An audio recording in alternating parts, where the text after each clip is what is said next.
நமது ஹமசியா எஜுகேஷன் சேனலில் மீண்டும் ஒரு முக்கியமான உரையாடலை தொடங்க வந்துள்ளேன்.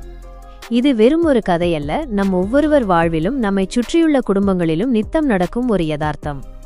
இன்றைய தலைப்பு, கஷ்டத்தில் இருக்கும்போது கரம் கொடுக்கும் உறவுகளின் உண்மையான முகம் மற்றும் உலகில் நல்லவர்களுக்கு ஏன் சோதனை. ஒரு குடும்பத்தின் கதையை பார்ப்போம். ஒரு ஊரில் கணவர் வெளிநாட்டில் இருக்கிறார். இங்கேயோ மனைவி, மாமியார் மற்றும் மனைவியின் 3 சகோதரர்கள் என ஒரு பெரிய உறவு வட்டம் இருக்கிறது. இந்த சூழ்நிலையில் மனைவிக்கு திடீரென உடல்நலக் குறைவு ஏற்படுகிறது. சுகமில்லாமல் இருக்கும் ஒரு பெண் கட்டாயம் ஓய்வு எடுக்க வேண்டும், அதுவே அடிப்படை மனிதாபிமானம்.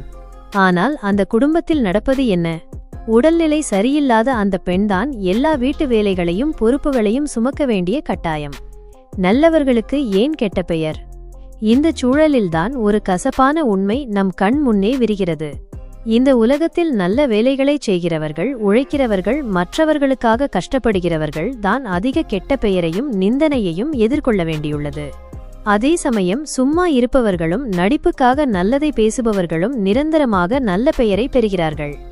இந்த உலகம் அப்படித்தான் இயங்குகிறது. ஆனால் இதில் ஒரு ஆழமான கல்விச் செய்தி ஒளிந்திருக்கிறது.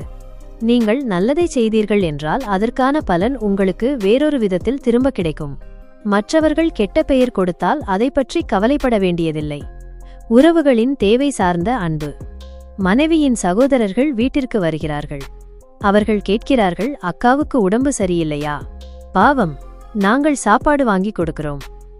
அம்மாவுக்கு என்ன வேணும் என்று கேட்கிறார்கள்.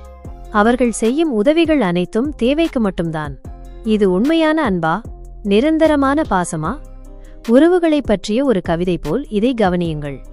துன்பம் வரும்போதே தெரியும் நிரந்தரமில்லாத உறவின் நிறம். உதவிகள் தேவைக்கு மட்டுமே என்றால் அது உண்மையான பாசம் அல்ல, அது வெறும் நாடகம். சகோதரர்கள் தங்களுடைய பொறுப்பை உணர்ந்து, என் தங்கை கஷ்டப்படுகிறாளே, நாம் அவளுடைய வேலைகளை பகிர்ந்து கொள்வோம் என்று நிரந்தரமான உதவி செய்யாதது இந்த கதை தரும் மிகப்பெரிய பாடமாகும். நாம் செய்ய வேண்டியது என்ன? உங்கள் வாழ்க்கையில் இது போன்ற நிரந்தரமில்லாத உறவுகள் இருக்கிறார்களா? 1. யோசித்து பாருங்கள். உங்களின் நல்லது கெட்டது என அனைத்திலும் உங்களுக்கு உறுதுணையாக யார் இருக்கிறார்கள்? 2. முடிவெடுங்கள். உறவுகள் நிரந்தரமில்லை என்று தெரிந்தால் அவர்களுக்காக உங்களை தேய்த்துக் கொள்ளாதீர்கள். உங்களுடைய உடல் நலம்தான் முக்கியம். உங்கள் மகிழ்ச்சிதான் முக்கியம். 3. சுயமரியாதையுடன் இருங்கள். உண்மையிலேயே உதவி செய்ய மனமில்லாதவர்களுக்காக உங்களை நிரூபிக்க வேண்டிய அவசியம் இல்லை. இந்த கதையின் மூலம் நாம் கற்றுக்கொள்வது இதுதான். நல்லதை செய்யுங்கள், ஆனால் அதற்கான பலனை உடனே எதிர்பார்க்காதீர்கள். உங்களை நீங்களே கவனித்துக் கொள்ளுங்கள். அதுவே இந்த உலகத்தின் மிகச்சிறந்த நல்ல விஷயம்.